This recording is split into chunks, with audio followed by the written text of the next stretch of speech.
Bapak dan Ibu sekalian, perkenalkan saya Junmoy, Sales dan Marketing Division Head Prodata Sistem Teknologi. Time is money. Ada cara yang lebih cepat untuk dapat memahami solusi Manage Engine, yaitu dengan meluangkan waktu maksimum 30 menit saja.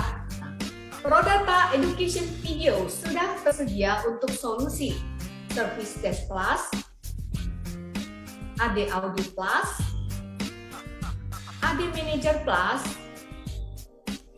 Endpoint Central, Active Directory Management, Vulnerability Manager Plus, and coming soon other videos. Semua presentasi kami dikemas dalam bahasa yang mudah dipahami. Tunggu apa lagi? Let's get started.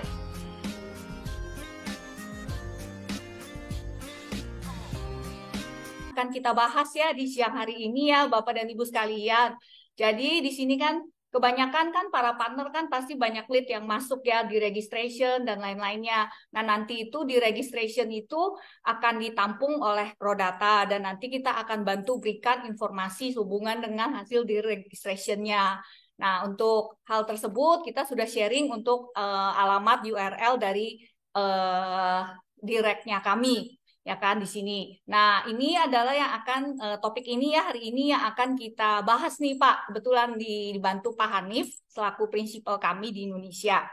Jadi di mana situasi kebanyakan company saat ini itu sudah memiliki banyak sekali endpoint. Jadi termasuk tipe endpointnya tuh termasuk dengan mobile device, server, PC. Nah, ini kita bicara endpoint itu adalah mobile device, endpoint PC, laptop, iOS, Android ya dan lain-lain. Nah, belum lagi jumlah employee sekarang kan makin bertambah banyak.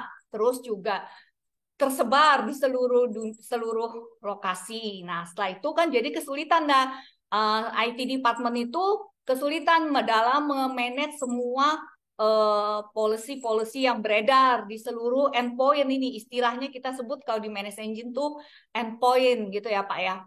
Itu situasi pertama Pak, kenapa para partner ini kudu nih masukkan solusi endpoint management dan security-nya Manage Engine ke setiap portofolio dari para Bapak dan Ibu sekalian pada waktu ke customer.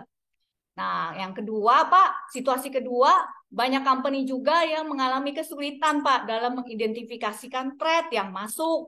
Udah gitu juga nggak ada cukup sarana tools-nya untuk bisa protect semua threat yang masuk tadi. Jadinya attack yang masuk dari endpoint itu tidak terbendung, ya kan? Sehingga terus meningkat, terus tidak dikenali lagi oleh security system. Nah, di sini kami endpoint management dan security endpoint central ini kami sebut teknologinya convergent teknologi, Pak. Jadi termasuk all-in management dan endpoint protection. Sebab saat ini kan sudah ada yang namanya zero day attack, malware, malware file, terus kemudian dan itu perlu pendekatan khusus gitu, special treatment untuk memanage tadi ya jenis-jenis attack yang super canggih itu gitu loh, Pak. Nah, tentunya kan kita harus multi-layer protection juga ya dari sisi company IT. Nah, dari sisi kami, kita akan ngebantu banget nih Pak dari sisi endpoint management termasuk endpoint security. Karena sekarang antivirus saja juga udah nggak cukup gitu loh Pak. Jadi kan sekarang sudah harus lebih dari itu. Harus dari filenya, terus kemudian dari browser attack-nya, terus kemudian dari sisi absolute data di dalam aplikasinya udah banyak yang old, yang banyak vulnerability-nya. Nah, itu semuanya bisa terdiscover, Pak. Nah, nanti akan dibahas lebih detail oleh Pak Hanif. Nah, mungkin Pak Hanif ada yang bisa ditambahkan, Pak, sebelum mulai start presentasinya, Pak Hanif. Jadi tadi perkenalan lagi ya. Jadi nama saya Hanif Bastian. Tapi saya besarkan dulu. Oke, jadi nama saya Hanif Bastian. Saya merupakan technical consultant untuk Manage Engine yang ada di Indonesia. Jadi untuk Manage Engine sendiri di Indonesia ada dua ya. Ada saya dan Pak Aldana satu lagi. Jadi nanti selaku technical consultant atau pre-sales consultant nanti kalau ada Bapak dan Ibu atau rekan-rekan butuh bantuan untuk melakukan demo melakukan POC atau ada pertanyaan-pertanyaan teknikal nanti bisa looping ke saya, nanti saya coba bantu. Ntar ya, kok keluarnya di situ, duplicate slide. Oke, oke. Mungkin Bapak dan Ibu sudah mengenal ya manage engine itu apa ya. Jadi saya tidak terlalu fokus ke situ. Jadi kalau manage engine sendiri adalah salah satu divisi dari Zoho Technology, Zoho Corporation, uh, di mana Zoho Corporation itu memiliki berbagai berbagai solusi ya, termasuk nanti yang akan kita bahas yaitu ada endpoint management. Oke, jadi tidak hanya endpoint management, kita juga ada IT operation management, bagaimana kita bisa memonitor network, server, kemudian kita ada identity dan access management untuk keperluan Active Directory management ataupun privileged access management. Kemudian kita ada help desk system, ada CM ya, security information dan event management, bagaimana kita nanti bisa mengumpulkan log dan lain-lain. Cuman yang akan kita fokus bahas hari ini adalah endpoint central, ya. Bagaimana kita dapat melakukan manajemen terhadap device-device ataupun yang kita sebut sebagai endpoint gitu ya, yang mungkin jumlahnya ratusan bahkan ribuan, bahkan saya ada customer yang lebih dari 10.000 endpoint, tentunya akan sangat sulit sekali bagi mereka untuk dapat melakukan pengelolaan terhadap endpoint endpoint sebanyak itu gitu ya. Jadi nanti kita berikan solusi yang namanya endpoint central. Oke, jadi endpoint central sendiri adalah tadi ya salah satu tools untuk dapat mengelola endpoint, tetapi tidak hanya dari sisi endpoint saja, tidak hanya dari sisi manajemen saja, tetapi kita sudah beberapa tahun terakhir juga menambahkan layer ataupun modul dalam bentuk security-nya. Jadi ada dua layer sebenarnya di dalam endpoint central, yaitu ada manajemen level sama security level, di mana di dalam manajemen level nanti kita bisa melakukan tentunya endpoint management, kita bisa melakukan OS deployment, configuration, remote control, kemudian mobile device management itu nanti ada di layer manajemen. Tapi kita juga sudah mulai melakukan bagaimana kita dapat menambahkan security lagi lebih ke dalam endpoint-endpoint kita dengan melakukan patch management. Kemudian ada vulnerability management, bagaimana kita nanti bisa men-scanning atau mendeteksi apa ada kerentanan di dalam endpoint-endpoint kita, celah-celah mana yang rentan akan dieksploitasi oleh para hacker gitu ya. Nanti kita bisa melakukan scanning. Um, Kemudian ada beberapa add-on lainnya seperti Browser Security Plus, Device Control, Application Control, dan Endpoint DLP Plus. Mungkin kalau saya coba lompat sedikit ya, kalau kita mengunjungi ke sorry, um, websitenya Manage Engine gitu ya, kita lihat di sini ada beberapa pilar, ada Identity dan Access Management mengenai Active Directory Management, kemudian ada Enterprise Service Management untuk help desk system, kemudian IT Operation Management untuk server monitoring dan lain-lain, CM, pengumpulan log, dan Advanced Analytics untuk BI ya, Business Intelligence. Tapi kalau untuk si Endpoint Central sendiri itu masuk ke dalam pilar Unified Endpoint Management dan Security gitu ya. Kalau kita lihat di sini juga dibagi dua ya, ada manajemen level sama security. Jadi masing-masing aplikasi yang ada di sini sebenarnya bisa diinstal sendiri-sendiri gitu ya secara standalone. Kalau customer butuh mobile device manager, mungkin hanya perlu mobile device management atau butuh patch management hanya mungkin perlu purchase patch manager. Begitu juga kalau butuh vulnerability management atau application control itu nanti bisa standalone, bisa pilih ataupun beli softwarenya masing-masing gitu ya. Tapi yang saya akan bahas di sini yang adalah endpoint central, di mana endpoint central adalah suatu paket lengkapnya, di mana nanti kita bisa memiliki semua modul atau semua software yang ada di sini di dalam satu single solution ataupun satu single console yaitu endpoint central. Jadi nanti endpoint central ini memiliki semua modul yang ada di sini ya.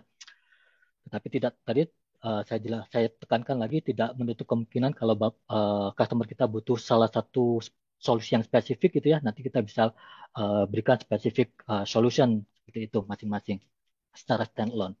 Oke, kita kembali lagi ke presentationnya. Oke, mungkin nanti akan saya bahas mengenai endpoint central ya. Secara overview dan kemudian juga masing-masing add-on yang ada di sini secara overview juga karena mungkin kalau saya jelaskan secara detail demonya fitur-fiturnya satu persatu secara detail mungkin kita akan memerlukan waktu seharian gitu ya. Mungkin saya akan coba bagaimana kita bisa menggali requirement dari customer pertanyaan apa yang bisa kita tanyakan kepada customer yang dapat menguruskan ke dalam solusi-solusi yang ada di sini. Oke, tadi mengenai endpoint sentral, jadi adalah salah satu complete unified endpoint management tool dan juga security layer-nya. Oke, jadi apa itu endpoint sentral? Jadi endpoint sentral adalah salah satu solusi unified apa namanya terkonsolidasi gitu ya yang menyeluruh baik itu dari sisi manajemen ataupun security layer. Jadi tidak hanya dari mengurusi manajemen aja, bagaimana kita bisa mengelola aset-aset kita, melakukan patching, melakukan konfigurasi secara terpusat, tapi juga bagaimana kita bisa menambahkan security di dalam endpoint-endpoint kita langsung menggunakan endpoint sentral. Tujuannya adalah tentunya untuk lebih mempermudah tugas IT dalam mengelola aset dan juga tentunya untuk dapat menambahkan keamanan di dalam network ataupun endpoint-endpoint kita gitu ya. Jadi untuk endpoint central sendiri sudah di launching sejak 15 tahun yang lalu, jadi sudah cukup mature. Banyak sekali customer-customer kami yang sudah menggunakan endpoint central dan juga sudah ratusan ribu endpoint yang sudah di-manage dengan endpoint central. Jadi mungkin ini bisa menjadi bahan pertimbangan buat customer nantinya apakah ini suatu produk baru ataupun produk yang sudah mature. Jadi kalau endpoint central sendiri ini sudah mature ya produknya ya. Oke, apa yang dilakukan dari endpoint central sendiri yaitu adalah tentunya kita dapat melakukan manajemen terhadap endpoint-endpoint kita gitu ya. Kita bisa memanage endpoint dalam bentuk laptop, server, PC, Mac OS, Windows OS, Linux, bahkan sampai dengan mobile devices bisa kita kelola gitu ya, mulai dari Android, iOS, iPad tablet, Chromebook, itu juga bisa kita kelola. Jadi multi OS penggunaan dari endpoint central sendiri ini ya. Kemudian hybrid workforce friendly. Jadi kalau kita sudah terbiasa bekerja dari work from home ataupun work from anywhere gitu ya. Begitu juga endpoint central. Endpoint central juga terus berkembang sehingga sekarang endpoint central juga bisa memanage device-device yang tidak langsung terkoneksi ke dalam corporate network gitu ya. Tidak hanya device-device yang ada di dalam dalam jaringan corporate yang bisa di-manage, tetapi device-device atau laptop-laptop yang dibawa kerja dari rumah ataupun bekerja dari manapun itu juga bisa kita kita monitor ataupun kita kelola gitu ya. Kemudian support modern legacy system. Jadi seperti saya jelaskan, kita support berbagai tipe OS dan juga berbagai versi OS, mulai dari versi Vista sampai sekarang Windows 11, mulai dari server version sampai desktop version kita bisa kelola. Oke. Kemudian endpoint di dalam beberapa klik saja. Jadi tadi sudah saya jelaskan juga bahwa endpoint central tidak hanya sekarang berkutat di dalam pengelolaan aset-aset saja, tetapi juga mulai merambah ke ini apa namanya ke security layer-nya juga. Bagaimana kita bisa lebih dapat melakukan menambahkan security atau keamanan kepada endpoint-endpoint kita gitu ya.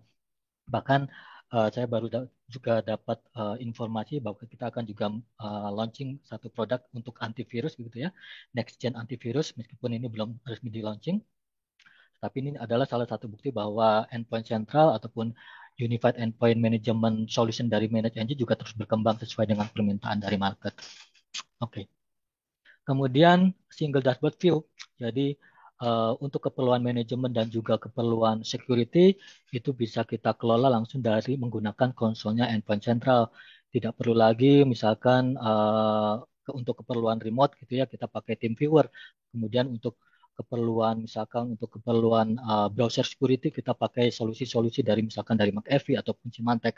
Tapi cukup dengan endpoint central kita bisa mendapatkan ke semua fitur tersebut, mulai dari manajemen level sampai dengan security level. Oke, jadi cukup jelas ya. Mungkin nanti kalau ada pertanyaan silahkan ketikkan di chat, nanti bisa kita jawab selesai dari presentasi ini. Oke, jadi ada beberapa fitur yang dimiliki oleh endpoint central gitu ya, mulai dari desktop management, bagaimana kita bisa mengelola desktop kita baik berbentuk server ataupun laptop ataupun PC, bagaimana kita nanti bisa melakukan patch management, bagaimana kita bisa melakukan software deployment gitu ya. Kemudian juga bagaimana kita bisa mengelola aset-aset kita. Kita punya PC berapa, kita punya server berapa, hardware apa saja yang terinstall di dalamnya, software apa saja yang terinstall di dalamnya, mana software yang tidak boleh diinstal, itu nanti bisa kita kontrol menggunakan endpoint sentral. Itu ya, banyak sekali fitur-fitur yang tercakup di dalam endpoint sentral. Kemudian juga untuk keperluan troubleshooting secara remote, biasanya untuk dipakai oleh tim helpdesk gitu ya, itu juga kita lengkapi dengan remote control. Di mana nanti dengan remote control ini juga tidak hanya melakukan remote, tetapi juga kita bisa transfer file, kita bisa melakukan uh, chatting, voice interaction gitu ya, kita bisa melakukan ke semua hal tersebut. Kemudian juga ada power management. Kemudian tidak hanya di desktop, kita juga ada mobile device management sesuai dengan perkembangan uh, market saat ini, di mana kita sudah menggunakan smartphone gitu ya, dan tentunya perlu kita kelola juga uh, device-device tersebut. Kita mendukung Android, Apple devices seperti iOS ataupun iPad gitu ya.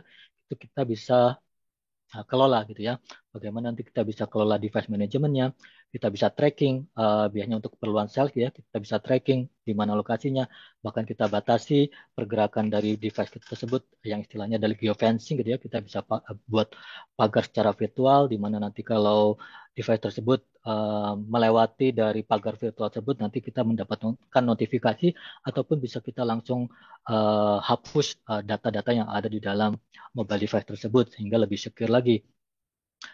Kemudian juga ada model manajemen. Ini adalah untuk Windows 10 atau Windows 11 ataupun Chromebook gitu ya. Kita bisa lakukan beberapa fitur manajemen di dalam OS tersebut. Kemudian juga yang terakhir adalah OS deployment.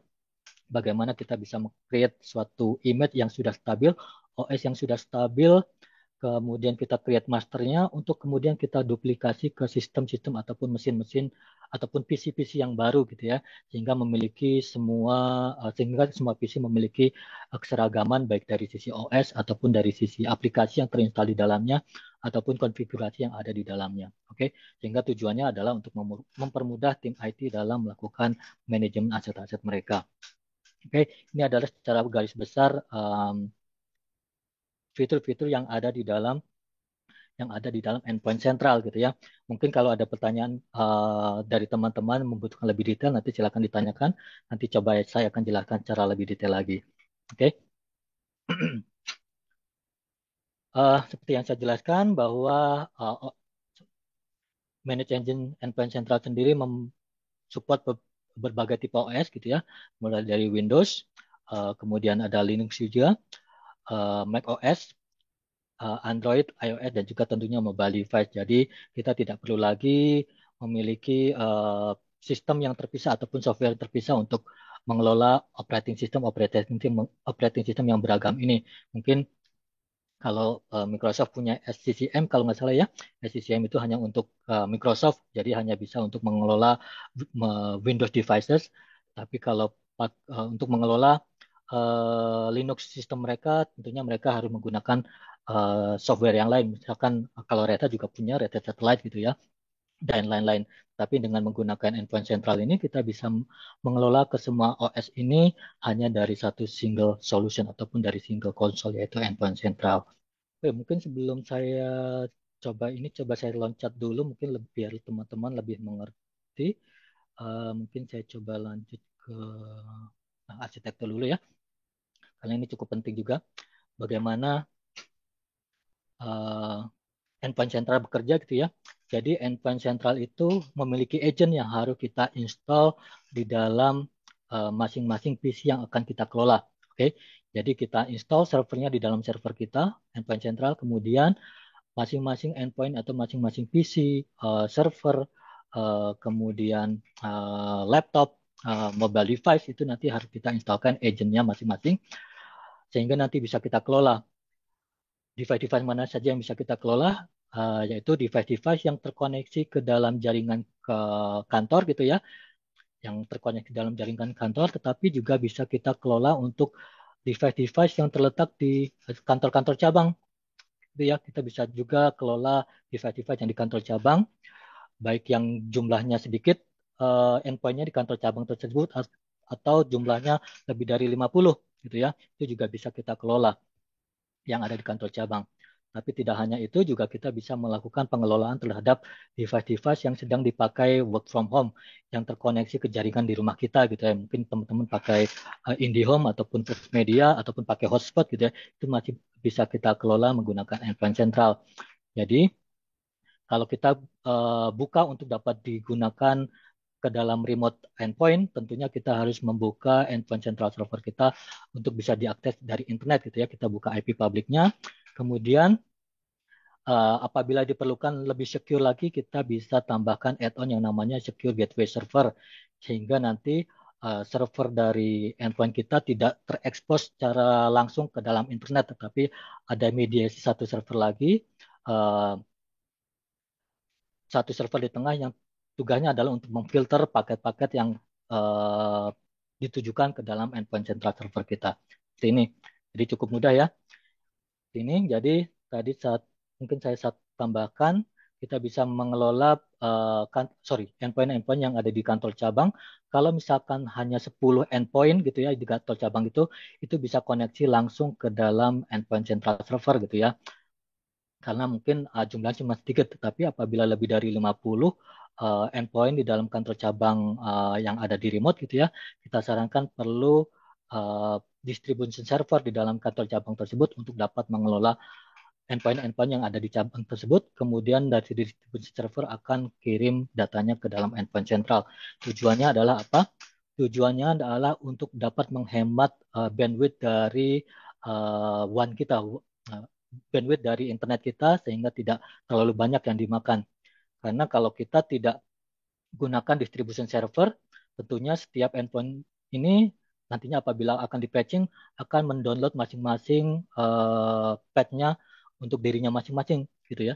Tapi kalau dengan distribution server hanya distribution server yang mendownload, nanti distribution server yang akan mempush ataupun mendorong patch ataupun software yang diperlukan ke masing-masing endpoint. Jadi lebih hemat bandwidth gitu ya. Jadi ini adalah salah satu arsitektur yang diperlukan untuk dapat menjalankan endpoint sentral gitu ya. Termasuk satu hal lagi di sini ada failover server juga ini sebagai salah satu add-on yang diperlukan apabila nanti si customer gitu ya perlu backup dari si endpoint centralnya. Jadi nanti kalau misalkan si endpoint central primary server itu down, nanti bisa langsung digantikan oleh failover servernya ataupun secondary servernya. Oke, ini adalah beberapa add-on. Nanti akan saya jelaskan lebih lanjut. Oke, saya kembali ke sini. Oke, kenapa kita butuh endpoint central gitu ya? Jadi ketika saya ketemu customer gitu ya, saya biasanya tanya pada awalnya, Bapak di sini ada berapa endpoint, ada berapa PC, ada berapa laptop, ada berapa server yang dikelola di dalam organisasi Bapak gitu ya. Misalkan mereka jawab ratusan unit Pak Hanif ataupun ribuan unit atau mungkin puluhan ribu. Setelah itu saya mulai mencoba pitching kenapa mereka membutuhkan endpoint central gitu. Saya langsung tanyakan beberapa hal ke dalam atau kepada customer kami gitu ya. Biasanya satu hal yang pertanyaan awal yang perlu saya tanyakan kepada customer adalah apakah mereka memiliki kesulitan dalam melakukan pengelolaan aset baik dari server ataupun software. Bagaimana mereka dapat mengelola aset-aset mereka gitu ya. Server ini berapa hard disknya sisa berapa, pakai memorinya berapa giga, kemudian softwarenya apa saja yang terinstall di dalamnya, apakah ada software-software yang tidak kita perbolehkan untuk diinstal, itu bagaimana mereka dapat mengelolanya. Apabila mereka memiliki kesulitan, mungkin kita bisa pertimbangkan untuk dapat mempitching atau menawarkan solusi dari endpoint central. Karena dengan endpoint central kita dapat melakukan IT asset management gitu ya.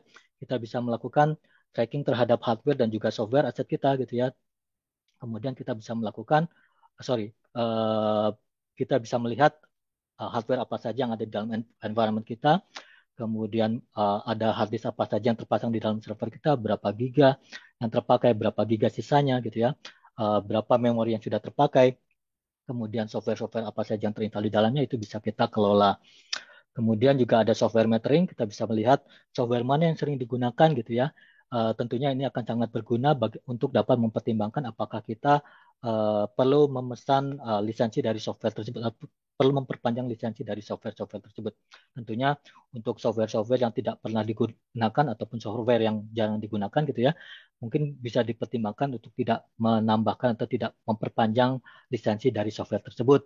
Oke, tentunya ini sangat berguna bagi tim budgeting ataupun tim IT untuk dapat menentukan software mana yang perlu diperpanjang atau tidak.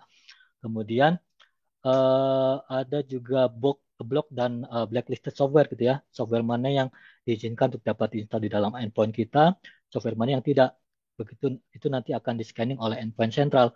Begitu begitu nanti si endpoint sentral menemukan bahwa ada software-software yang tidak diperbolehkan, itu kita bisa langsung trigger untuk dapat melakukan auto uninstall. Ini sangat penting sekali ya, sehingga endpoint-endpoint kita selalu secure gitu ya. Tidak ada software-software yang malicious ataupun software-software yang tidak kita izinkan ataupun software-software yang sebenarnya bajakan atau gitu ya, perlu lisensi yang sebenarnya tidak kita izinkan.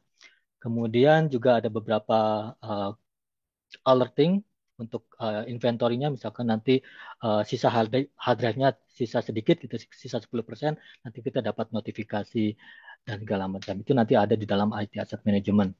Jadi tadi perlu dipertimbangkan kalau nanti customer memiliki kesulitan dalam mengelola aset-aset mereka, itu nanti bisa kita tawarkan endpoint sentral gitu ya. Kemudian pertanyaan kedua, eh, bagaimana mereka dalam melakukan troubleshooting untuk aset-aset yang remote gitu ya? Apakah mereka memiliki kesulitan atau enggak gitu ya? Kita bisa menawarkan juga endpoint sentral karena di endpoint sentral itu disediakan suatu tools, beberapa tools gitu ya, untuk dapat melakukan remote troubleshooting. Biasanya untuk sekarang-sekarang gitu ya, teman-teman IT misalkan pakai TeamViewer gitu ya untuk dapat melakukan remote troubleshooting. Kemudian perlu juga satu solusi lain misalkan WinSCP untuk dapat melakukan file transfer gitu ya. Tetapi kita tidak lagi memerlukan beberapa software gitu ya untuk dapat melakukan remote troubleshooting karena dengan endpoint sentral semuanya sudah disediakan mulai dari remote troubleshooting, bagaimana kita bisa melakukan remote control, kemudian kita bisa melakukan file transfer, kita bisa melakukan voice dan video chat langsung dari software tersebut, jadi akan lebih mudah lagi. Oke, itu tadi pertanyaan kedua ya, bagaimana mereka dalam melakukan remote troubleshooting. Kemudian juga bagaimana mereka dalam mengelola patch di dalam endpoint-endpoint kita. Tentunya ini juga sering sekali menjadi keluhan ya, karena kalau kita memiliki ratusan endpoint, kemudian tentunya di dalam endpoint kita juga ada banyak sekali software yang terinstall yang tentunya perlu diupdate setiap saat. Tidak hanya OS-nya saja kita update, tetapi juga aplikasi-aplikasi yang ada di dalamnya. Sehingga tentunya akan sulit bagi tim IT untuk dapat melakukan ke semua patching terhadap endpoint dan juga terhadap OS dan juga aplikasi-aplikasi yang ada di dalam environment kita gitu ya. Untuk itu dibutuhkan patch management di mana di endpoint central juga di- disediakan gitu ya patch management di mana nanti kita bisa melakukan patch management eh, aplikasi apa saja yang perlu diupdate gitu ya, yang ditemukan oleh secara global gitu ya, ternyata ada lubang-lubang yang harus ditambal, itu nanti kita bisa lakukan patching dari sisi OS, tidak hanya dari sisi OS tetapi juga dari sisi aplikasi-aplikasi yang terinstall di dalamnya, termasuk juga antivirus itu bisa kita update virus definition-nya ya. Kita bisa melakukan patching secara manual. Jadi kalau kita sudah ada patch yang kita sorry, endpoint sentral akan mendeteksi endpoint-endpoint mana yang memiliki software-software yang belum terupdate. Nanti kita tinggal push saja patch-nya secara manual ataupun kita bisa melakukan automatic patch development. Artinya apa? Jadi si endpoint sentral ini punya crawler gitu ya yang akan coba mencari ke setiap vendor apakah ada update terbaru dari produk-produk mereka gitu ya. Apabila ada update terbaru patch-nya gitu ya, itu akan secara otomatis mendownload patch tersebut dan kemudian push ke semua endpoint yang ada di dalam environment kita. Jadi si tim IT tidak lagi memerlukan uh, pengelolaan patching secara manual karena semua nanti bisa dilakukan secara otomatis. Tentunya ini akan semakin mudah tim IT dalam melakukan patch management. Oke. Okay? Kemudian pertanyaan berikutnya yang biasa saya tanyakan adalah apakah mereka memiliki kesulitan dalam melakukan software deployment gitu ya. Kalau ada software-software yang perlu diseragamkan untuk ataupun perlu diinstal ke banyak endpoint, bagaimana mereka melakukannya? Apakah mereka tetap masih melakukan secara manual gitu ya?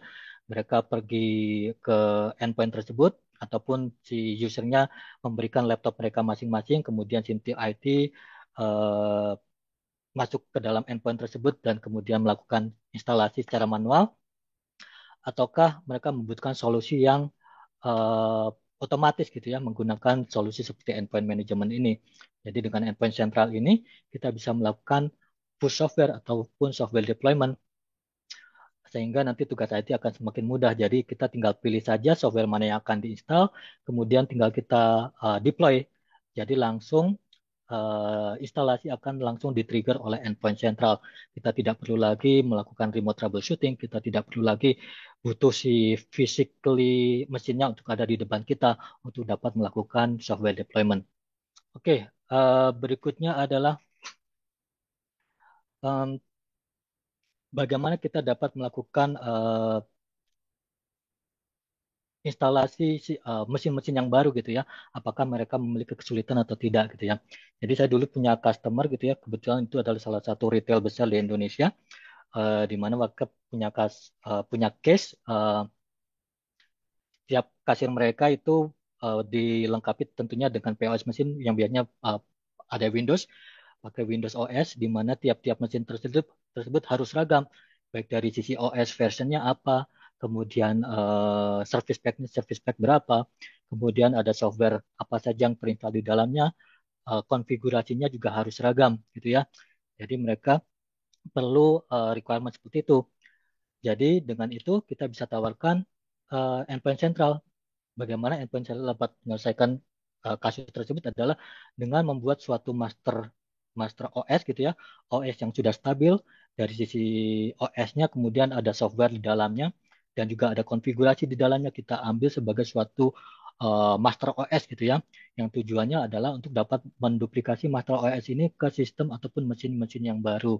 Sehingga dengan endpoint sentral ini kita tinggal create master OS-nya, kemudian kita tinggal push master OS ini ke mesin-mesin yang baru saja kita beli yang sehingga nantinya akan mempermudah tim IT dalam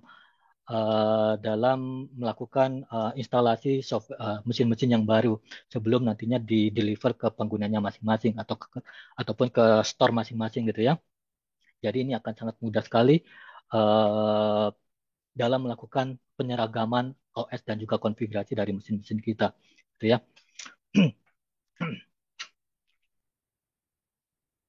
Terus kemudian juga saya sering tanyakan apakah ada tugas-tugas yang kecil-kecil gitu tapi sering kali dilakukan oleh tim IT gitu ya. Bagaimana nanti kita bisa membantunya yaitu dengan melakukan eh, di endpoint central itu ada desktop configuration di mana nanti akan membantu tim IT dalam melakukan tugas rutinitas gitu ya, di mana nantinya kita bisa melakukan konfigurasi untuk penjadwalan suatu tugas yang rutin gitu ya, atau misalkan mengeset printer gitu ya, mengeset printer yang harus diinstal di dalam endpoint, itu kita bisa setting konfigurasi untuk firewall di masing-masing endpoint, kita bisa melakukan konfigurasi terhadap wallpaper pun kita bisa konfigurasi langsung dari endpoint central. Jadi tugas-tugas yang sederhana yang sering kali berulang juga mungkin bisa kita terapkan menggunakan endpoint central untuk dapat kita bisa push secara remote dari endpoint central. Oke. Lalu saya juga sering tanyakan apakah di sana juga perlu memanage mobile device yang digunakan, baik mobile device yang dimiliki oleh perusahaan ataupun BYOD gitu ya, bring your own device. Itu tentunya perlu kita kelola juga gitu ya. Apabila mereka menjawab ya, mereka perlu mengelola mobile device management mereka gitu ya, kita bisa tawarkan endpoint central karena di dalamnya juga ada mobile device management. Kita bisa melihat penggunaan dari mobile device kita, kemudian kita bisa konfigurasi untuk lebih secure, kita bisa melakukan geo-tracking, push update ataupun push software langsung menggunakan endpoint central. Kemudian pertanyaan terakhir adalah tentunya terkadang saya juga sering menemukan bahwa mereka juga kesulitan dalam melakukan reporting gitu ya. mereka kesulitan dalam melakukan reporting mengenai aset-aset apa saja yang ada di dalam environment mereka, kemudian ada hardware apa saja yang terinstall, endpoint mana yang vulnerable gitu ya, endpoint mana yang belum melakukan update, itu mereka seringkali memiliki kesulitan akan reporting akan hal itu. Jadi kita bisa bisa juga tawarkan endpoint sentral untuk dapat mendeteksi semua hal tersebut, kemudian kita generate reportnya, kita generate laporannya. Nanti akan kita bisa lihat endpoint mana yang harus di patching gitu ya, endpoint mana yang belum diupdate, kemudian endpoint mana yang sisa hard disknya tinggal 10% untuk kemudian nanti bisa kita upgrade. Jadi kita bisa tawarkan juga endpoint sentral sebagai tools untuk dapat melakukan reporting terhadap aset-aset kita. Oke. Okay? Kemudian yang terakhir adalah kemampuan endpoint central untuk dapat diintegrasikan dengan helpdesk gitu ya. Ada beberapa pertanyaan biasanya dari user gitu ya. Apakah kita punya solusi aset manajemennya yang dapat diintegrasikan dengan helpdesk mereka gitu ya. Itu kita bisa tawarkan juga endpoint central gitu ya, di mana nanti endpoint central bisa kita integrasikan dengan Service Desk Plus, yaitu helpdesk system dari Manage Engine, ataupun dengan helpdesk system dari perusahaan-perusahaan lain atau vendor-vendor lain seperti yang ada di sini. Ada Zendesk, ada ServiceNow, Jira, dan lain-lain. Oke, kalau kita lihat sedikit ke demonya ya. Jadi kalau kita lihat sedikit, di sini adalah tadi ya ada endpoint central. Kemudian ini kebetulan ini adalah endpoint central yang saya punya yang paling lengkap itu ya, yang uh, security add-on, di mana nanti ada beberapa menu. Kita lihat di sini ada configuration. Tadi saya sudah jelaskan bagaimana kita bisa push configuration untuk aset-aset kita ataupun endpoint central kita. Kita bisa melakukan block USB, kita bisa melakukan setting endpoint tersebut akan terkoneksi ke printer mana. Itu kita bisa lakukan configuration dari sini ya. Kita bisa lakukan juga browser, uh, firewall, bahkan kita bisa push konfigurasinya langsung dari endpoint central. Ini tadi ada di menu configuration, kemudian bagaimana kita bisa melakukan patching juga di sini kita lihat ada patches, di mana nanti akan kelihatan sistem. Jadi akan kelihatan sistem mana yang vulnerable gitu ya, sistem mana yang sudah lama tidak diupdate atau banyak sekali update patches yang perlu diupdate gitu ya akan terlihat di sini. Sehingga nanti kita bisa melakukan deployment terhadap patching yang diperlukan ya. Tinggal lihat di sini ternyata laptop saya butuh beberapa patching yang ada di sini. Kemudian tinggal kita patch saja, kita deploy saja patch tersebut untuk secara otomatis di deploy ke dalam komputer saya seperti itu ya. Itu adalah patch deployment, kemudian juga bagaimana nanti kita bisa melakukan software deployment ke dalam endpoint-endpoint kita gitu ya. Apabila misalkan uh, user kita butuh misalkan Microsoft Word ataupun Microsoft Office ataupun misalkan Chrome ataupun WinZip gitu ya, kita bisa langsung tinggal cari saja apakah sudah disediakan um, oleh endpoint central. Di sini sudah ada sekitar 85.000 aplikasi yang sudah disediakan ya. Nanti tinggal kita push, kita create package-nya dan kita deploy. Atau apabila si customer sudah punya aplikasi mereka sendiri gitu ya, kita tinggal upload saja installernya, kita upload, kemudian kita push ke dalam endpoint-endpoint yang kita tuju. Oke, sangat mudah sekali ya dengan adanya software deployment ini untuk dapat memenuhi kebutuhan end user gitu ya. Kemudian ada inventory, di mana kita bisa melihat aset-aset kita di sini ya. Ada berapa banyak aset kita di sini. Kemudian kita bisa lihat masing-masing aset kita itu OS-nya apa. Kita lihat di sini OS-nya apa, kemudian hard disk-nya sisa berapa, kemudian prosesor apa yang digunakan, memorinya berapa, itu akan terlihat semua di sini. Sistemnya juga akan terlihat ada user apa saja, ada account user apa saja di dalam laptop tersebut gitu ya. Kemudian hardware apa yang terinstall semuanya ada di sini. Termasuk juga softwarenya. Softwarenya akan semuanya terdeteksi oleh endpoint central. Informasi-informasi ini akan sangat berguna sekali bagi tim helpdesk biasanya untuk melakukan troubleshooting gitu ya. Jadi ketika ia akan melakukan troubleshooting, tentunya tim helpdesk memerlukan informasi-informasi yang dibutuhkan sehingga dapat memberikan solusi yang tepat. Oke. Di inventory juga kita bisa melakukan prohibit software gitu ya. Kalau kita ada software-software yang tidak tidak boleh untuk dapat diinstal di dalam environment kita, kita bisa tinggal tambahkan. Kemudian nanti kita bisa lakukan auto uninstall. Kalau ada deteksi ada software yang tidak diizinkan, kita bisa langsung di-trigger untuk melakukan auto uninstallation. Seperti itu. Oke. Kemudian ada OS deployment. Bagaimana kita bisa create image dari suatu ini ya, dari suatu komputer yang sudah stabil gitu ya. Kita create image-nya, kemudian tinggal kita deploy uh, ke masing-masing di uh, mesin baru yang akan kita seragamkan konfigurasi ataupun OS-nya ya. Seperti itu. Kemudian juga ada mobile device management. Bagaimana kita bisa mengelola device-device kita di sini.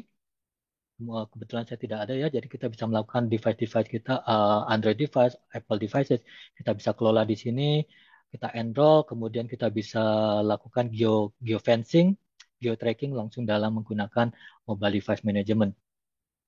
Kemudian untuk keperluan helpdesk gitu ya, untuk keperluan remote troubleshooting, kita juga disediakan di sini ada remote control, ada remote shutdown, kita ingin melakukan remote shutdown, kita bisa juga melakukan remote restart, itu juga bisa kita lakukan langsung dari sini. Bahkan untuk announcement gitu ya, apabila ada uh, pemberitahuan emergency gitu bisa langsung create announcement ataupun langsung chatting ke dalam endpoint masing-masing. Oke, itu adalah beberapa modul manajemen ya. Tadi ada configuration management, ada patch management, software deployment, inventory management, OS deployment, dan juga mobile device management. Kemudian yang akan saya bahas selanjutnya adalah bagian dari security layer, gitu ya. Security layer nanti ada threat ataupun vulnerability management, ada browser security, ada application control security, anti ransomware, kemudian juga ada endpoint data loss protection, BitLocker management, dan juga device control. Itu adalah security layer-nya ya, yang saya bahas sebelumnya. Jadi kalau tadi kita lihat di sini, kita sudah membahas kita sudah membahas yang bagian sebelah kiri ya. Kita ada mobile device management, ada OS deployer, ada remote control, dan lain-lain. Kemudian yang akan kita bahas berikutnya adalah browser security, vulnerability manager, device control, application control, endpoint DLP, dan BitLocker. Satu lagi adalah anti ransomware. Oke. Okay? Namun uh, sebelum saya lanjutkan ke security layer, ada pertanyaan sebelumnya mengenai manajemen level di endpoint central.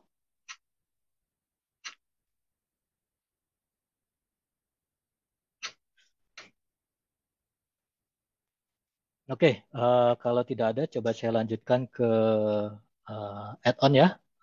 Add-on security layer dari endpoint central itu ada beberapa modul, saya ada 6 atau 7 ya. Kita mulai dari, pertama adalah Vulnerability Manager Plus, gitu ya. Tentunya kita tahu bahwa vulnerability ataupun kerentanan semakin ke sini semakin banyak ditemukan gitu ya. Ada beberapa metode-metode, banyak sekali metode-metode baru untuk dapat melakukan eksploitasi kepada endpoint-endpoint kita gitu ya. Baik dari sisi OS ataupun dari sisi software yang terinstall di dalam endpoint-endpoint kita gitu ya. Termasuk juga nanti dari sisi browser juga ada kerentanan-kerentanan tertentu. Lalu bagaimana kita dapat melakukan proteksi terhadap endpoint kita dari semua kerentanan tersebut. Tentunya kita memerlukan suatu solusi yang dapat mendeteksi apakah endpoint kita memiliki suatu kerentanan-kerentanan yang belum belum juga ditambal oleh kita gitu ya. Itulah kita memerlukan suatu suatu tools yang namanya Vulnerability Manager Plus ataupun add-on di endpoint central yaitu Vulnerability Management, di mana Vulnerability Manager Plus ini adalah suatu solusi untuk dapat mendeteksi kerentanan yang ada di dalam compliance kita dan juga melakukan compliance reporting. Apakah endpoint kita sudah sesuai dengan standar yang ada atau belum gitu ya settingannya. Kemudian tidak hanya mendeteksi saja, tetapi juga di dalamnya juga nanti akan diberikan suatu remediasi ataupun suatu solusi bagaimana dapat melakukan dapat melakukan menambal dari kerentanan tersebut. Apakah sudah ada fix yang diterbitkan oleh si vendor ataupun ataupun apakah sudah ada patch yang sudah diterbitkan oleh vendor, nantinya langsung bisa kita langsung patching. Oke, jadi tujuan dari vulnerability manager ini adalah untuk dapat mendeteksi kerentanan yang ada di dalam endpoint kita dan melakukan remediasi, ya, seperti ini. Jadi apabila nanti ada customer yang membutuhkan solusi untuk dapat mendeteksi kerentanan-kerentanan yang ada di dalam endpoint, maka kita bisa tawarkan Vulnerability Manager Plus secara standalone ataupun secara bundling dengan Endpoint Central, itu juga bisa. Oke, kalau kita coba lihat, jadi Vulnerability Manager itu ada di bagian sini ya, threat. Itu kita lihat di sini, kita akan bisa melihat ada vulnerability apa saja di sini. Kemudian kalau dilihat dari dashboard juga kan kita bisa lihat software mana, endpoint mana saja yang kritikal, endpoint mana saja memiliki kerentanan, sehingga nanti kita bisa lihat kerentanan apa saja yang ada di situ ya. Kita lihat di sini ada ternyata ada 6 kerentanan yang mesti ditambal gitu ya. Kita bisa melakukan patches secara manual. Kita bisa langsung deploy patches-nya langsung dari endpoint sentral seperti ini. Oke. Jadi itu bagaimana kita bisa mendeteksi kerentanan yang ada dalam endpoint kita, kemudian juga CV-CV yang sudah dipublish oleh vendor-vendor juga nanti kita bisa lihat mana yang memiliki impact ke dalam endpoint kita. Misalkan juga sini kita lihat ada CV yang sudah diterbitkan oleh vendor, kemudian ternyata ada sistem kita yang terdampak gitu ya. Ada satu server kita misalkan atau satu endpoint kita yang terdampak, itu nantinya bisa kita langsung deploy patch-nya. Oke. Tidak hanya itu, juga nanti kita bisa melihat di sini sistem kesalahan konfigurasi dari server ataupun endpoint kita, juga nanti kita bisa melihat apa saja yang salah, kemudian kita bisa langsung deploy fix-nya gitu ya, pembetulannya. Seperti itu. Kemudian berikutnya adalah tadi kita sudah bahas vulnerability manager, kemudian ada browser security, atau kalau standalone aplikasinya adalah browser security plus, atau kalau kita gabungkan dalam endpoint central juga ada modul browser security ya. Tentunya browser perlu kita proteksi juga ya, karena uh, sekarang sudah zamannya cloud gitu ya, aplikasi-aplikasi sudah jarang yang menggunakan native application, tetapi sudah dibuat sebagai cloud di mana kita mengaksesnya dari browser gitu ya, sehingga browser ini perlu kita proteksi sehingga tidak ada celah-celah yang dapat dimanfaatkan oleh para hacker gitu ya. Baik dari sisi extension, biasanya extension ataupun add-on dari browser kita juga rentan sekali untuk dapat dieksploitasi oleh para hacker. Oke, dengan adanya uh, browser security plus ataupun browser security, nanti kita dapat melakukan pengelolaan terhadap browser kita sehingga memiliki uh, konfigurasi yang lebih secure lagi dan lebih seragam ke dalam endpoint-endpoint kita. Jadi endpoint kita nanti konfigurasi dari browsernya seragam gitu ya. Misalkan hanya diperbolehkan untuk menggunakan Chrome gitu ya. Dengan konfigurasi misalkan JavaScript-nya tidak diperbolehkan, ataupun Adobe Flash-nya kita harus matikan, ataupun extension yang ada di dalam Chrome tersebut kita batasi sehingga kita bisa uh, membatasi ataupun mengurangi celah-celah yang ada di dalam browser kita untuk dieksploitasi oleh para hacker gitu ya. Jadi di sini kita bisa melakukan bagaimana dengan browser security kita bisa melakukan tracking terhadap browser-browser kita dan juga add-on-nya apa saja yang terinstall di dalamnya. Kemudian apabila nanti si user akan menginstal suatu extension yang tidak kita perbolehkan, juga nanti kita bisa lakukan blocking terhadap extension instalasi tersebut. Kemudian dengan browser security kita juga bisa lakukan filtering ini ya URL. Kita bisa membatasi apakah si user boleh melakukan akses ke dalam sosial media gitu ya dalam jam kerja, itu bisa kita batasi. Jadi di antara waktu jam 8 pagi sampai jam 5 sore gitu ya, sosial media kita blok, itu kita bisa. Selebihnya kita bisa buka, ataupun um, ada kita juga bisa melakukan restriksi download dari URL ataupun domain tertentu, itu kita bisa lakukan menggunakan browser security. Dan juga kita bisa lakukan konfigurasi yang secure secara seragam ke dalam endpoint-endpoint kita menggunakan browser security. Oke. Jadi kenapa kita tadi membutuhkan browser security adalah untuk dapat mengamankan browser kita supaya lebih seragam gitu ya. Sini kita lihat di dalam browser modul kita bisa melakukan berbagai policy gitu ya, mulai dari add-on management, sorry, kita bisa uh, pilih extension ataupun add-on apa yang bisa kita install di dalam Chrome kita, ataupun kita bisa block extension yang tidak diperbolehkan gitu ya. Kita bisa define di sini, kemudian juga kita bisa apakah Adobe Flash itu diizinkan atau tidak. Karena setahu saya Adobe Flash ini adalah teknologi yang sudah 10 tahun lalu ya, di mana Adobe Flash ini terkenal rentan untuk dapat diserang ataupun ada celah untuk dapat dieksploitasi oleh para hacker gitu ya. Sehingga sebisa mungkin kita bisa melakukan blocking terhadap Adobe Flash karena setahu saya Adobe Flash juga sudah digantungkan oleh video-video yang ada di menggunakan HTML5. Oke. Kemudian kita bisa melakukan download filtering. Kita bisa memblok untuk user dapat melakukan download dari website mana gitu ya. Kita bisa lakukan filtering seperti ini. Jadi kalau download dari box.com itu bisa kita blok ataupun dari yang domain-domain lainnya. Termasuk juga web filter ya di sini. Web filter kita juga bisa melakukan filter misalkan blocking terhadap misalkan ke dalam tadi ada sosial media itu bisa kita blok dari jam 8 pagi sampai jam 11 malam misalkan kita blok ataupun kita bisa allow domain-domain tertentu. Jadi ini sangat berguna juga bagi para customer kita gitu ya. Oke, kemudian juga bagaimana kita bisa melakukan threat prevention di sini, di mana kita ada beberapa konfigurasi yang dapat dilakukan untuk dapat mencegah suatu serangan gitu ya. Seperti tadi Adobe Flash, kemudian ada script itu kita bisa batasi untuk dapat dijalankan di dalam browser kita, kemudian flash restriction kita bisa disable, kemudian ada Elevate itu juga bisa kita disable dan lain-lain. Dan ini adalah salah satu konfigurasi yang dapat meningkatkan security dari browser-browser kita. Oke? Okay?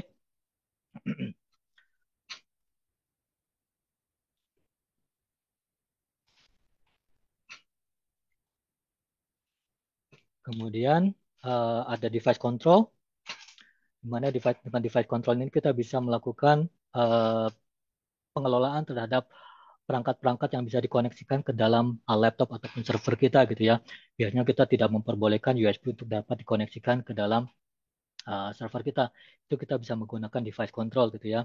Kita bisa mengalaunya ataupun kita bisa restrict ataupun kalau kita sudah punya USB device ataupun flash drive yang dipercaya oleh tim IT gitu ya, yang kita kenal, itu kita bisa anggap dia sebagai kita bisa daftarkan dia sebagai trusted device. Kita bisa daftarkan suatu USB flash drive sebagai trusted device untuk dapat digunakan untuk dikoneksikan ke dalam endpoint-endpoint kita. Selain dari trusted device tersebut tidak bisa dikoneksikan ke dalam endpoint-endpoint kita. Oke. Kita bisa menuju ke device control. Di mana di dalam device control kita bisa lakukan berbagai hal.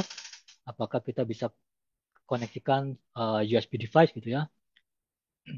Kita bisa blok jadi kalau device apapun yang flash drive apapun yang kita koneksikan ke dalam server kita ataupun laptop kita itu kita blok ataupun kita bisa allow dengan berbagai hal di sini ya. Kita bisa mengenable apakah dia hanya read only, jadi hanya bisa buka file atau membaca file di dalam flash drive tersebut, tapi tidak dapat mengcopy suatu file dari laptop ke dalam USB, itu kita bisa jalankan seperti ini. Kita bisa kita bisa block file copying kita bisa block file copy dari USB drive ke dalam endpoint juga kita bisa lakukan blocking seperti ini. Atau kita bisa allow hanya file-file tertentu dan file size tertentu ya. Ini akan lebih lebih advance gitu ya. Jadi kalau ada beberapa tools yang dapat melakukan blocking terhadap USB, termasuk juga di dalam endpoint sentral gitu ya. Tadi kalau kita masuk ke dalam configuration management, di mana kita bisa melakukan blok USB ya. Di sini kita bisa blok USB. Tapi apabila kita menggunakan configuration ini kalau kita blok semua device tidak bisa semua USB device otomatis tidak bisa digunakan. That's it. Tapi apabila kita menggunakan device control, kita masih bisa menggunakan berbagai hal, bisa memanfaatkan berbagai fitur yang ada di sini, lebih advance lagi. Atau kita bisa mengizinkan untuk trusted device untuk dapat dikoneksikan ke dalam device kita. Jadi kita tinggal daftarkan hardware ID dari flash drive kita, kemudian untuk dapat dikoneksikan ke dalam endpoint-endpoint kita. Oke, ini adalah policy dari device control ya. Ada banyak sekali uh, konfigurasi yang ada di sini, tapi pada intinya adalah bagaimana kita dapat mengontrol USB device kita untuk dapat digunakan di dalam endpoint, apakah di allow ataupun di block, itu kita bisa gunakan menggunakan device control lebih advance lagi. Oke. Kemudian ada application control. Oke, bagaimana kita bisa melakukan pengelolaan terhadap aplikasi-aplikasi yang ada dalam environment kita. Tentunya semakin banyak aplikasi yang terinstall di dalam environment kita, akan semakin banyak juga kerentanan yang ada di dalamnya gitu ya. Kalau kita tidak tidak fixing atau kita tidak patching, akan ada banyak security threat gitu ya. Mungkin juga ada privilege based attack di mana nanti kita bisa digunakan suatu aplikasi tertentu menggunakan user tertentu gitu ya, itu nanti bisa bisa terjadi kalau kita tidak menggunakan application control. Jadi dengan application control kita bisa melakukan uh, membuat suatu blacklist ataupun allow list gitu ya, whitelist untuk aplikasi-aplikasi kita, aplikasi mana yang diperbolehkan, aplikasi mana yang tidak diperbolehkan untuk dapat install di dalam environment kita. Oke, jadi si application control ini akan secara otomatis mendeteksi software-software apa saja yang ada di dalam environment, kemudian kita tinggal pilih software tersebut di allow ataupun di block, gitu ya. Jadi kalau kita, kembali ke demonya, kita bisa menuju application control.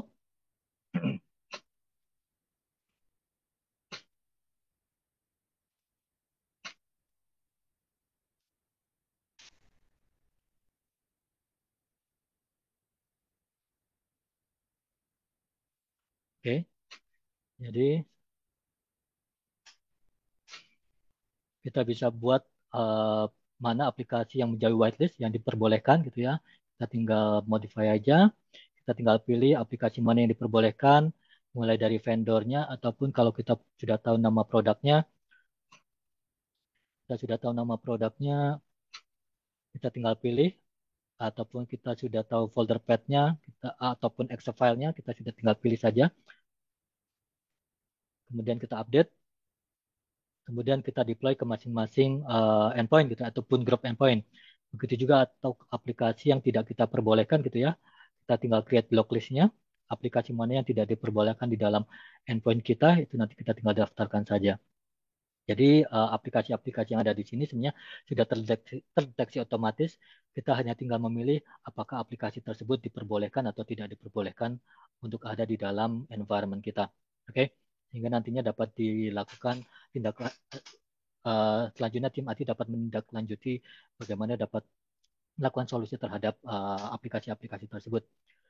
Kemudian juga kita bisa melakukan just-in-time access. Jadi apabila ada suatu user memerlukan suatu aplikasi tertentu yang biasanya ia tidak bisa gunakan gitu ya karena dia hanya normal user, kita juga bisa melakukan just-in-time access untuk dapat memperbolehkan user tersebut menggunakan aplikasi tersebut gitu ya. Ini akses ke semua aplikasi ataupun aplikasi yang diperbolehkan untuk di elevate privilege-nya. Oke. Okay?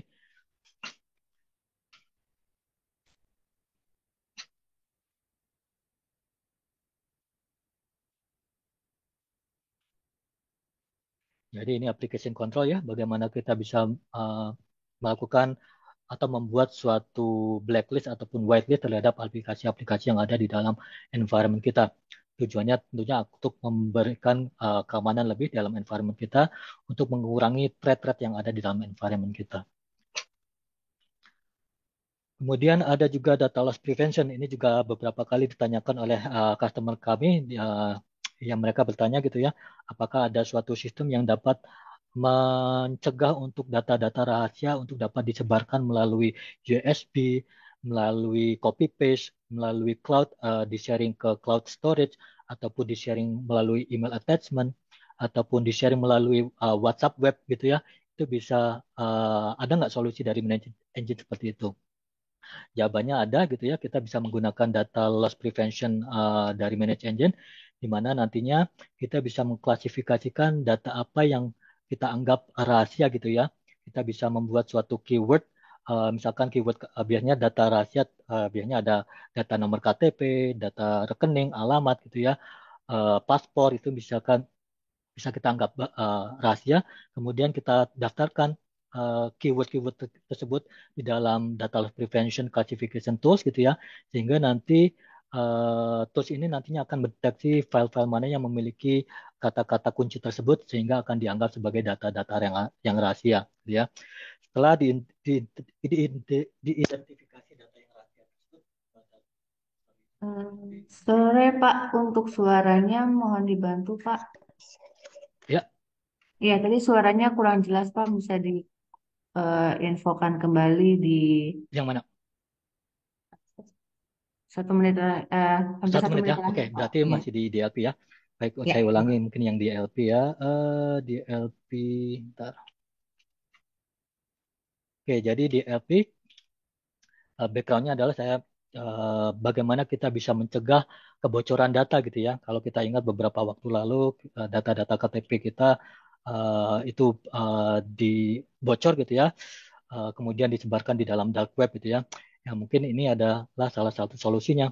Eh, Bagaimana kita bisa mencegah kebocoran data menggunakan data loss prevention, di mana dengan data loss prevention ini kita bisa mengklasifikasikan data mana yang dianggap suatu data yang rahasia. Misalkan tadi ada data KTP gitu ya, apabila ada suatu file yang berisi nomor KTP, berisi alamat, berisi misalkan nomor paspor, nomor rekening, itu nanti bisa kita klasifikasikan menggunakan data loss prevention, dan nanti data loss prevention ini akan mendeteksi file-file mana yang berisi kata-kata kunci tersebut, kata-kata yang ada KTP-nya, file-file yang ada nomor paspor, ada nomor rekening, itu nanti akan dideteksi dan akan dianggap sebagai suatu data yang rahasia gitu ya, atau file yang rahasia, yang tujuannya adalah untuk dapat mencegah kebocoran data untuk file-file tersebut untuk dapat disebarkan melalui cloud storage. Itu bisa kita cegah. Kita bisa cegah data rahasia tersebut itu disebarkan melalui WhatsApp, WhatsApp maksud saya. Kemudian bisa kita cegah untuk dapat di copy paste. Kita bisa cegah untuk dapat melakukan screenshot itu menggunakan data loss prevention. Oke. Jadi tujuannya adalah untuk mencegah kebocoran data rahasia. Oke, mungkin saya akan bisa tunjukkan di sini saya punya satu file yang sudah dianggap, beberapa file yang sudah dianggap rahasia gitu ya, di mana file-file ini sebenarnya ada isinya nomor KTP ataupun nomor paspor. Misalkan contohnya saja ini adalah, sorry, oh, hmm, oke, sepertinya lagi error laptop saya. Oke, jadi ini adalah salah satu beberapa file yang dianggap rahasia. Kalau kita lihat di sini, ada icon di ujung kirinya ya. Baca perbesar ya. Bisa, ya. Oke, kita lihat di sini ada icon kiri ya. Di sini ada icon seperti lambang D gitu ya. Ini adalah eh, file-file yang sudah deteksi memiliki konten yang rahasia gitu ya. Jadi secara otomatis si DLP solution itu akan memberikan icon di ujung pojok kiri bawah ya. Kalau ini adalah file-file yang rahasia. Jadi file-file ini yang nantinya tidak bisa kita sebarkan ke cloud storage ataupun email gitu ya. Kalau kita menuju ke misalkan saja ke WhatsApp gitu ya,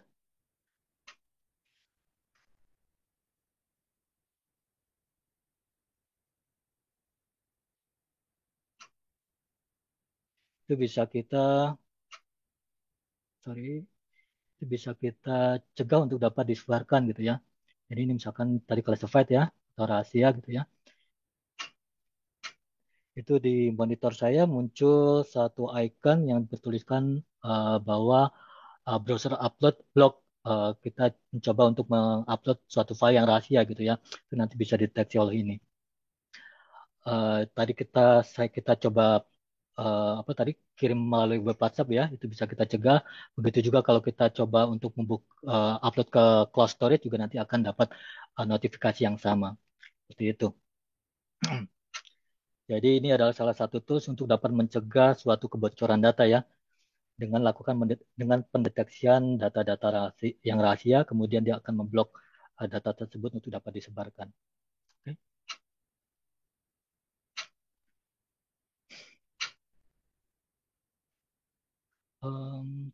Mungkin saya perlihatkan di bagian konfigurasinya.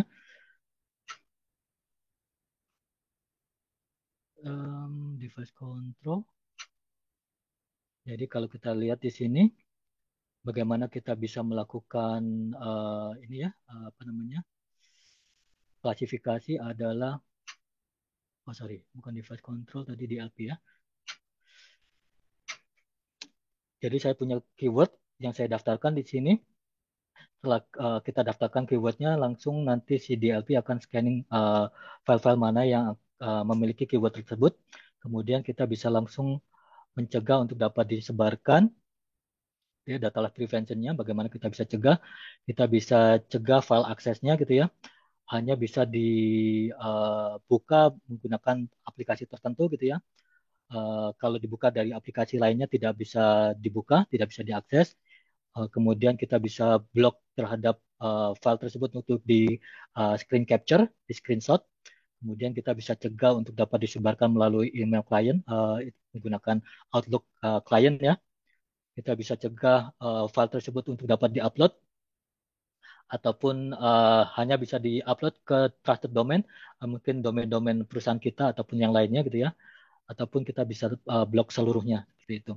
Kita bisa blok untuk dapat dipindahkan ke USB drive ataupun kita bisa blok untuk dapat di print data rahasia tersebut. Oke. Oke, jadi itu adalah tadi ya DLP ya, data loss prevention, bagaimana kita bisa memblocking data-data rahasia untuk dapat disebarkan ke berbagai metode yang ada. Kemudian ada BitLocker Management, bagaimana kita bisa mengelola untuk dapat endpoint kita seragam enkripsinya.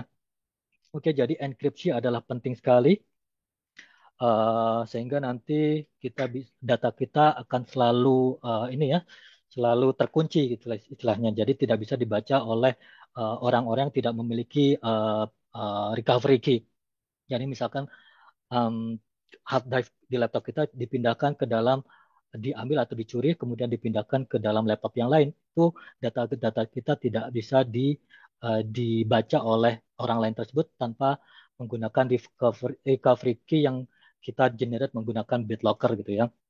Jadi tujuan dari BitLocker Management ini adalah untuk menyeragamkan bahwa endpoint-endpoint kita harus mengenable ataupun di-disable BitLocker Management-nya sehingga kita memiliki seragam terhadap endpoint-endpoint kita.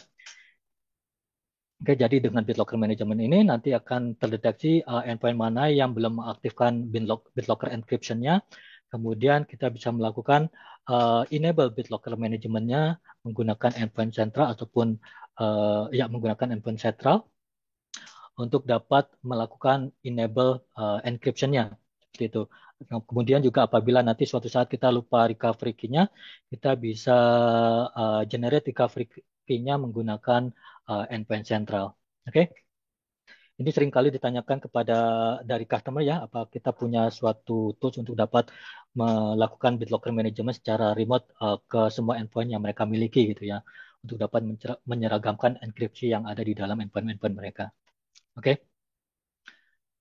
Kemudian yang terakhir adalah anti ransomware. Ini juga cukup penting ya untuk security kita. Kita juga sering mendengar bahwa berbagai instansi terkena ransomware gitu ya.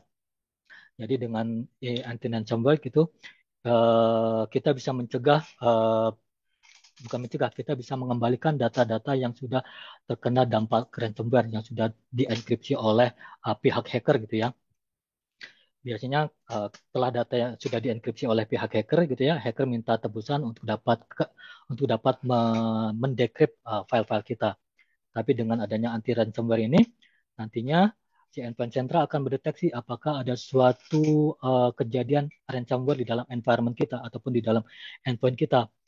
Sehingga nantinya kalau benar-benar sudah terjadi ransomware di dalam endpoint kita, nanti kita dapat melakukan restore data kita layaknya sebelum terkena serangan tersebut, gitu ya. Jadi data kita bisa kembali tanpa kita harus menebus uang kepada hackernya, gitu ya. Jadi si anti ransomware ini akan melakukan backup terhadap data kita setiap 3 jam sekali, memanfaatkan Microsoft VSS gitu ya, shadow backup dari Microsoft. Jadi akan melakukan backup setiap 3 jam, sehingga nanti ketika ada ransomware terjadi, nanti data kita akan dikembalikan seperti layaknya 3 jam sebelumnya, sebelum terjadinya ransomware. Oke? Jadi ini yang sering juga ditanyakan oleh customer ya, apakah ada tools untuk dapat melakukan uh, uh, restore terhadap data yang terkena ransomware gitu ya.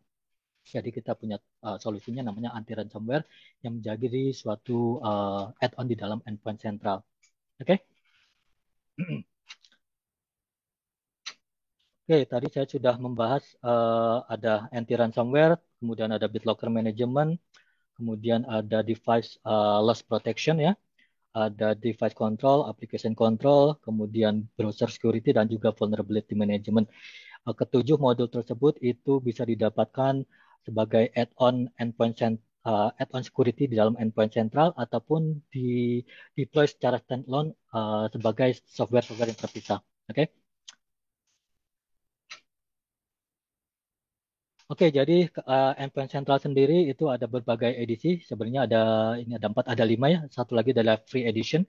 Itu hanya terbatas fitur-fiturnya dan juga terbatas 25 endpoint. Tapi kalau kita lihat di sini ada 4 edisi, mulai dari professional sampai paling lengkap adalah security edition. Jadi kalau professional edition itu ada patch manajemennya, ada application software deployment, ada asset management dan lain-lain. Sedangkan yang enterprise ini saya sarankan untuk perusahaan-perusahaan yang memiliki lebih dari satu cabang gitu ya. Jadi karena di Enterprise Edition ini yang hanya bisa mensupport distributed server.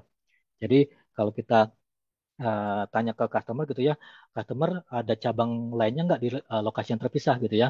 Kalau mereka bilang ada cabang lainnya yang di dalamnya juga ada beberapa endpoint yang perlu dikelola, maka secara langsung saya selalu tawarkan yang Enterprise Edition. Oke? Di mana di Enterprise Edition ini tadi sudah ada distributed servernya, kemudian semua fitur yang ada di professional juga sudah termasuk juga ada lisensi manajemen, uh, USB management device dan lain-lain. Kemudian yang UEM ini lebih lengkap lagi, semua hal yang ada di Enterprise termasuk juga OS deployment. Jadi OS deployment hanya ada di UEM Edition. Oke? Okay? Dan Security Edition ini lebih lengkap karena semua hal yang ada di UEM itu termasuk, dan juga add-on security-nya ya. Jadi 7 modul yang saya jelaskan barusan gitu ya. Ada vulnerability management, ada data loss prevention, ada BitLocker, browser security, dan lain-lain itu hanya ada di dalam security edition. Gitu ya. Kemudian bagaimana lisensinya gitu ya. Jadi lisensinya cukup mudah sebenarnya ya. Kita hanya perlu tahu berapa jumlah endpoint yang diperlukan atau yang ingin di-manage gitu ya. Dan edisi apa yang diperlukan. Apakah dia profesional tadi ya, apakah dia enterprise, UM ataupun security edition. Kemudian optionalnya kita tanya ada berapa technician yang ingin login ke dalam endpoint central gitu ya. Kalau butuh lebih dari 5 maka kita tambahkan 5 edition license gitu ya. Kemudian juga kita tambahkan di sini add-on yang lainnya. Misalkan si customer hanya memerlukan yang professional edition, tapi perlu add-on OS deployment ataupun security gateway server, nanti kita tinggal tambahkan saja di sini. Oke, lisensi juga tersedia dalam bentuk subscription annually ataupun perpetual ya, seperti itu. Oke, jadi saya sudah jelaskan berbagai fitur-fitur yang ada di sini, bagaimana kita bisa menanyakan berbagai hal kepada customer untuk dapat melakukan pitching terhadap endpoint central gitu ya.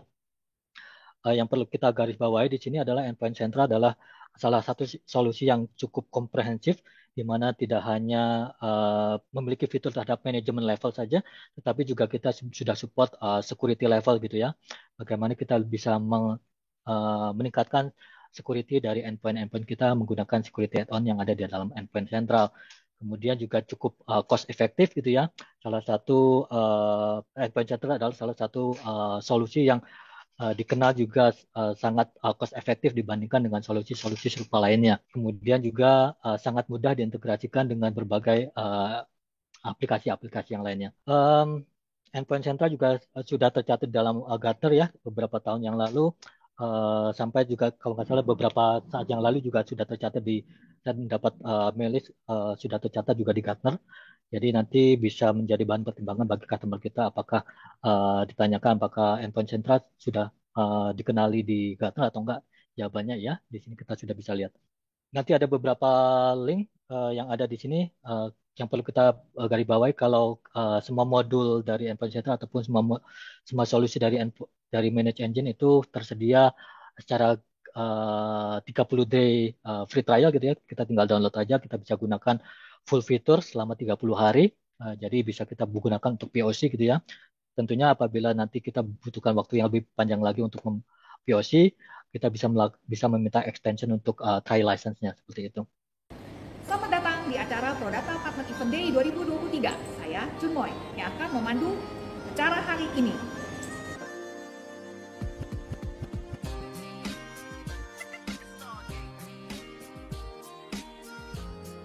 How Manage Engine operate in Indonesia? Sales and business development for Asia Pacific market. So in Indonesia, as you all know, we are operating through ProData, they are our authorized distributor for managing the products. To give a little bit background, first of all, Manage Engine solution, we are not actually a new company. We are in the business more than 20 years now. And already my colleagues Anif Haldana has explained you about the solutions that what we offer under Manage Engine. Today we offer close to 90 plus products including the free tools, and of course around 40 plus products you can sell our solutions to the clients. So clients can be the range of any segment, right from they can be from telecom or government or medical, or it can be mining sector also. So any organization who has an IT department who they would like to manage and monitor and get the process for managing their IT infrastructure from end to end. Is there any local technical representative from Manage Engine for Indonesia market? What kind of market problems that Manage Engine can solve? Understand that the traditional network perimeter is not going to be there anymore. So your employees will be working from home, some of them will be working from the office, and some of them will work from anywhere. What kind of Manage Engine solution that can solve this market problem? We have solutions today. So our solutions right from our ITSM, endpoint, network monitoring, application middle layer monitoring, like identity management, and in fact we have solutions for PAM and PIM solutions and SIM solutions. All these solutions are available both standalone as well as in cloud as well. So the cloud platform what we built today is in our own data centers. It is not hosted in any third party. What are the advantages being Manage Engine partners? Apart from that, as a partner, you have very good portfolio to take it over to the end clients. And of course, as a partner, we are also giving the advantage that we were able to, since all these solutions are techno products, we were able to enable your team technically so that you can carry our products to your end clients. In fact, of course, we have around 40 solutions, right? It is very difficult to train all the solutions on the day one. Maybe you can slowly start one by one. Of course, you can start with the top selling products like IT. How many Manage Engine customers in Indonesia? And of course, in Indonesia market itself, we already have around 750 to 1,000 customers who are already using Manage Engine in their environment. So I look forward to having a good partnership with you guys. So you can always reach out to ProData team, and of course, I will also be traveling frequently to Indonesia. Terima kasih atas kehadiran Bapak dan Ibu sekalian di acara ProData Partner Event Day 2023. Jangan lupa klik subscribe untuk video edukasi berikutnya.